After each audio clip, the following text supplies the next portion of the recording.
Creating something that was our own distinct icon was one of our priorities. We wanted something that could stand the test of time for this new modern way of communicating. In some ways, an icon is a symbol that speaks to an identity. If we would have brought BlackBerry forward and done something that had a resemblance to it, we would have been trying to adopt an identity that Clicks doesn't necessarily have. The idea for Clicks actually kicked off at a bar, which all great businesses, I think, start at a bar. I was catching up with Kevin, and he was walking me through all these projects that he was working on. We were kind of coming to the end, and he goes, "I've got one more thing." The initial idea was to build a keyboard case for an iPhone. He showed me some early graphics or renders, and I was like taken back. I wanted to be part of it.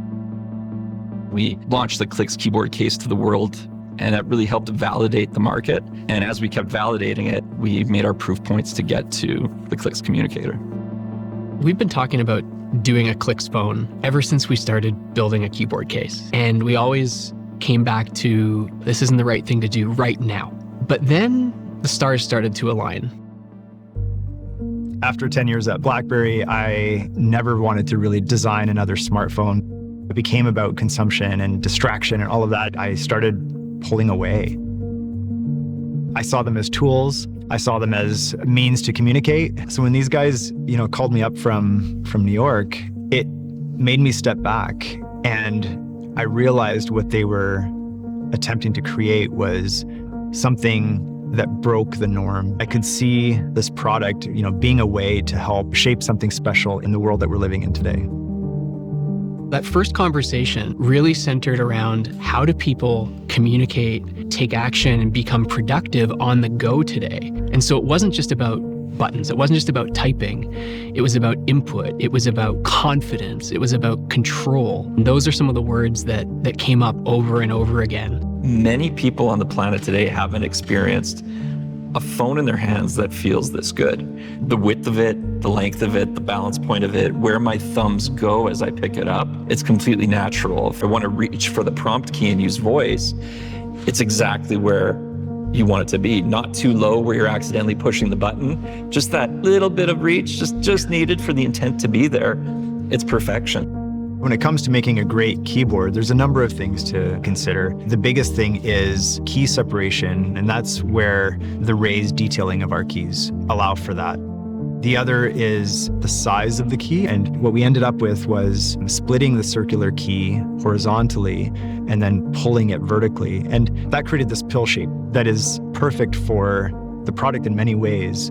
The click of the key, the snap of the key when you're pressing down, how quickly you feel the confirmation that it's entered that character before you're jumping on to the next. And when you're getting up to, 60, 70, 90, 100 words a minute, it's a feeling at that point. Because we're swiping and typing, I wanted to make sure that you could move back and forth very naturally. So we've done something a little different with the Communicator in terms of raising the screen. It was one of the first kind of design details that I added, and carried that even through to the chin, bringing a slight raise to the bottom of the product, which ended up being really beautiful because when you're holding it, you're trying to create a feeling of security, of balance. These are slight things that makes the product wonderful to hold in your hand.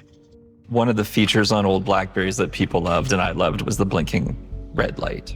Back then it was mainly email or text messages or BBMs you were getting. It wasn't every notification for every app on your phone like it is today, so you sort of ignore them. And for us, we said, if you're gonna have a purpose-built communication tool, when that light goes off, it should only be for things that are really important to you. I actually took inspiration from marine lights, where you see, down a corridor, you have this thing exposed. It kind of sits out off the wall, and you're able to see it from all angles. And that kind of gave me this idea of, well, what if we did that here such that you're actually able to see it from 5 out of the 6 views? If it is face down, if something important came in from, your partner or whatever, you could still get that little bit of indication. That's one of the things I think maybe most proud of us as Team Clicks, taking the best elements of BlackBerry and reinterpreting them for modern times. I have a relationship with millions of people who would want nothing more than to bring back BlackBerry. BlackBerry was the right tool for the time, but the way people use phones has changed. Even if you're going to build something that's purpose-built for communication, the way we communicate is different. It's multimedia rich, so you need a slightly bigger screen. It requires you to not just type, but also talk. And so we needed something like the prompt key. We have built a really great DNA in the last 2-3 years around keys, the high contrast, color, personality, more of the sneaker culture than business suits. If you think about BlackBerry, it was always black and chrome. That's not the world in 2026. 2026 is athletic leisure. It's pickleball after work. So if we were going to build a product that feels modernized, black and chrome would be out. We couldn't just lift and shift the BlackBerry form factor, nor would we want to, because we want to build something that's distinctly different and optimal for today's communication tasks. At every crossroads in this project, we asked ourselves, is this in support of helping people to communicate with confidence, take action, be efficient, save seconds, minutes, hours every time you pick it up, and let those answers guide what made it into the product and frankly what didn't, and being capable of saying no, that's not Communicator.